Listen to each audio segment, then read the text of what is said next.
Good morning, KPI students. I am your new English teacher. This is Lalita Chasta from Upasan. Today I am going to deliver a lesson, Chapter 1, The Lost Child, from book Moments. This is the story about lost child who went to fair with his mother, father, and lost in the fair. A child goes to a fair with his parents. एक बच्चा था जो अपने mummy papa के साथ मेले में गया था. He is happy and excited and wants the sweets and toys and displayed there. वो बहुत खुश था और एक्साइटेड था और उसे वहाँ पे मिलने वाली जो टॉयज हैं, स्वीट्स हैं और जो सारी चीज़ें थी वो चाहिए थी. But his parents don't buy them for him. पर उसके मम्मी पापा उसको खरीद के नहीं देते हैं. Why then does he refuse when someone else offers them to him? तो कोई और खरीद के दे रहा है तो उसने उसके लिए क्यों मना किया, ये हमें इस चैप्टर में पढ़ना है. It was the festival of spring. ये स्प्रिंग का एक फेस्टिवल था, सावन का. From the wintry shades of narrow lands and valley emerged a gaily and clad humanity. मौसम में थोड़ी सी ह्यूमिडिटी थी, थोड़ी सी नमी थी और बरसात के दिन थे. Some walked, some rode on horses, others sat, being carried in bamboo and bullock carts. कुछ लोग थे जो पैदल आ रहे थे, कुछ लोग थे जो बैलगाड़ी में आ रहे थे, कुछ लोग घोड़े पे आ रहे थे और कुछ बम्बू की स्टिक्स लेके हाथ में लेके ऐसे पैदल आ रहे थे. One little boy went between the father's legs, breathing over with life and laughter. एक छोटा सा बच्चा अपने पापा के पैरों के बीच में से निकल के घूमता हुआ सा जिंदगी से और हवा से बातें करता हुआ सा दौड़ रहा था.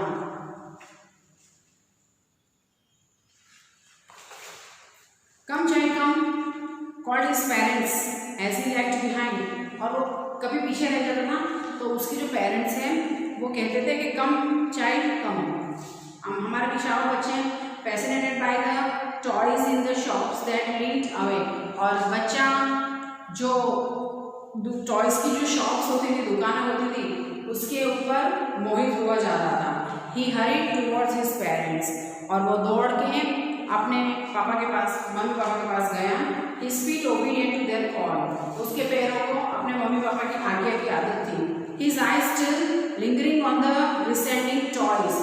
उसकी आंखें टॉयज के ऊपर थी. As he came to where they had stopped to wait for him. जब वो दुकान में आए और उसने कहा कि भाई कुछ वक्त रुको. He could not suppress that desire of his heart. वो अपने दिल की इच्छा को दबा नहीं सका. Even though he well knew the old cold stare of refusal in their eyes. I want that toy. He pleaded. उसने रिक्वेस्ट की कि मुझे ये खिलौना चाहिए. His father looked at him red-eyed. उसके पापा ने उसकी तरफ लाल आंखें करके देखा. In his familiar parents way. अपने अंदाज में उन्होंने देखा. His mother, melted by the free spirits of day, was tender and giving him her finger and hold. उसकी जो मम्मी है उन्होंने उसे वो दिल से पिघल गई. जैसे कि आप जानते हो कि मम्मी का दिल पिघल जाता है, तो उसकी मम्मी भी पिघल गई और अपनी उंगली पकड़ा के बोली, look child what is before you, ताकि वो उसका ध्यान किसी और आकर्षित कर सके. It was flowering mustard field.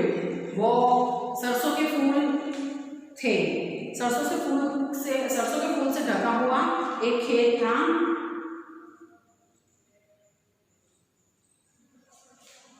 Pale like melting gold as it swept across miles and miles of even land. दूर दूर तक देखें तो जैसे पीले फूलों की एक चादर बिछ रही हो, ऐसा नजारा देखने को मिल रहा था. A group of dragonflies were bustling about on their gaudy purple wings. एक जो dragonflies होते हैं, जो उड़ने वाले जो ग्रासहोपर्स टाइप्स के होते हैं, तो उनको वो सरसों के खेत में फूलों पर इधर उधर अपनी पर्पल विंग से मंडरा रहे थे. Intercepting the flight of a lone black bee और butterfly in search of sweetness from the flower. और वो फूलों से मधु चुराने के चक्कर में इधर उधर फूलों पे मंडरा रहे थे। The child followed them in the air with gas. बच्चा उनके पीछे आनंदित होकर दौड़ने लगा। Till one of them would still its wings and rest and he would try to catch it. बच्चा उनके पीछे दौड़ रहा था और वो बटरफ्लाई जो होती थी उसके पंख को वो पकड़ना चाहता था, but it would go fluttering, पर वो अपने पंख फड़फड़ा के उड़ जाती थी। Flapping up into the air when he had almost caught it in his hands. जब उसे लगता था कि अब ये मेरे हाथ में आ जाएगी, तब वो ऐसे ही वो उड़ जाती थी। Then his mother give a cautionary call. फिर उसकी मम्मी ने उसको एक सूचना दी। Come child come on the footpath. आओ बेटा आओ, फुटपाथ पर चलो, खेतों में से। He ran towards his parents gaily and walked abreast of them for a while. वो अपने पेरेंट्स को आनंदित तरीके से उनके पीछे चला गया और चलने लग गया। Being however soon left behind, attracted by the little insects and worms along the footpath, they were teeming out from their hiding places to enjoy the sunshine. कुछ छोटे छोटे जीव जंतु थे और कुछ कीड़े थे, वो भी फुटपाथ पर आ गए थे सनशाइन मतलब धूप लेने के लिए। Come child come, his parents called from shade of a grove where they had seated themselves on the edge of well. एक कुएं के पास बैठे हुए थे इसके पेरेंट्स, जो बच्चे के पेरेंट्स ने उसे बुलाया वापस भी। कम चाइल्ड कम, ही रैन टुवर्ड्स देम, और जैसे ही उसके पेरेंट्स ने बुलाया वो उनके पीछे चला गया। A shower of young flowers fell upon the child as he entered the grove, and forgetting his parents, जैसे ही वो उसके पापा के पीछे पीछे जा रहा था तो एक फूलों का शावर, बहुत सारा फूल उसके ऊपर आके गिरे। एंड फॉरगेटिंग हिज पेरेंट्स, वो अपने पेरेंट्स को भूल गया। He began to gather the raining petals in his hand, वो अपने हाथ में रेनिंग पेटल्स को इकट्ठा करने लग गया। बट लू he heard the Qing of doves and ran towards his parents. फिर उसने कबूतरों के बोलने की आवाज़ सुनी और वो अपने पेरेंट्स की तरफ चला गया चिल्लाता हुआ, द डव, देखो कबूतर कबूतर। The raining petals dropped from his forgotten hands, तो जो बरसात की जो बूंदें थी हल्की हल्की, वो उसके हाथों से फिसक के नीचे गिर रही थी। Come child come, they called to the child who had now gone running in wild carpets round the banyan tree, and gathering him up, they took the narrow, winding footpath which led to the fair through the mustard field. फिर वापस उसके parents ने उसे बुलाया कि कम child कम, आओ बच्चे, जो अब बनियन ट्री के आगे आके फुटपाथ पर चलने लग गए थे और सरसों के खेत पीछे छूट रहे थे। As they neared the village, the child could see many other footpaths full of throngs converging to the whirlpool of the fair, and felt at once repelled and fascinated by the confusion of the world he was entering.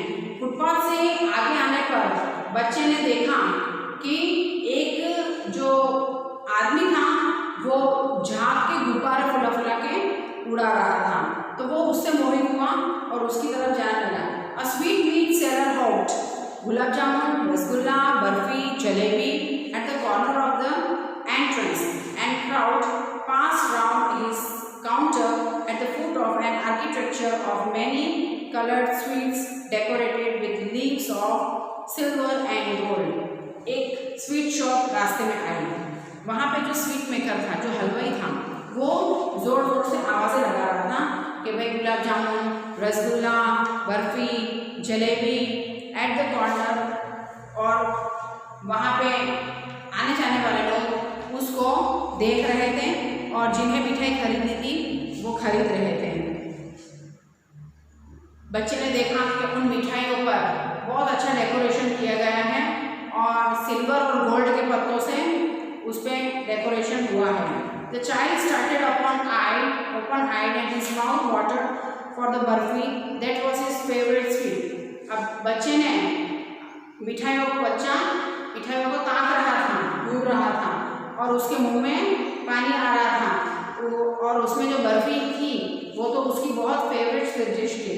I want that barfi, he slowly murmured, उसने धीरे से बुदबुदा के कहा, murmured means बुदबुदाना, तो धीरे से बुदबुदा के कहा कि मुझे ये बर्फी चाहिए। But he half new age he बेgged that his plea would not be heeded because his parents would say he was greedy. पर वो जानता था, आधा तो वो जानता ही था कि उसके पेरेंट्स उसको बर्फी नहीं दिलाएंगे और उल्टा यूँ कहेंगे कि तू तो बहुत लालची है, तो इसलिए वो ज़्यादा जोर देके नहीं कह रहा था, क्योंकि उसको पता है कि उसकी रिक्वेस्ट रिफ्यूज हो जाएगी। So without waiting for an answer he moved on, तो इसीलिए पेरेंट्स ने क्या जवाब दिया ये सुने बगैर ही वो आगे चला गया। अ फ्लावर सेलर हॉट, एक फूल वाला वो चिल्ला रहा था, a garland of gulmohar, a garland of gulmohar, भाई गुलमोहर का हार लो, गुलमोहर का हार लो, इस तरह से। The child seemed irresistibly down, बच्चा उसके वहां पे दौड़ के गया। He went towards the basket where the flowers lay heaped and half murmured, वो वहां पे गया और जहाँ पे फ्लावर थे और वहाँ पे देखा उसने कि एक टोकरे में फ्लावर का गुलदस्ता और बहुत सारे फ्लावर्स डुगली करके वहाँ पे रख रखे थे, इसलिए उसने धीरे से वापस वो बताया, आई वॉन्ट दैट गार्लैंड, मुझे वो माला चाहिए, garland means Mala. But he well new his parents would refuse to buy him those flowers because they would say that they were cheap, पर जैसे कि वो जानता था कि उसके पेरेंट्स मना ही कर देंगे यूँ कह के ये तो बहुत सस्ती चीज़ है, इसको क्या लेना। So without waiting for an answer he moved on, तो इसीलिए जवाब की उम्मीद किए बगैर वो चला गया। So dear students, with this paragraph we are going to stop this chapter for right now. So you have to do this homework, watch this video 2-3 times, ये जो वीडियो आपको 2-3 बार देखना है, एंड डू वर्ड मीनिंग्स, और ये जो word meanings जो board पे लिख रखे हैं वो आपको अपनी नोटबुक में इंग्लिश की फेयर कॉपी में आपको राइट डाउन करने हैं। Okay, thank you.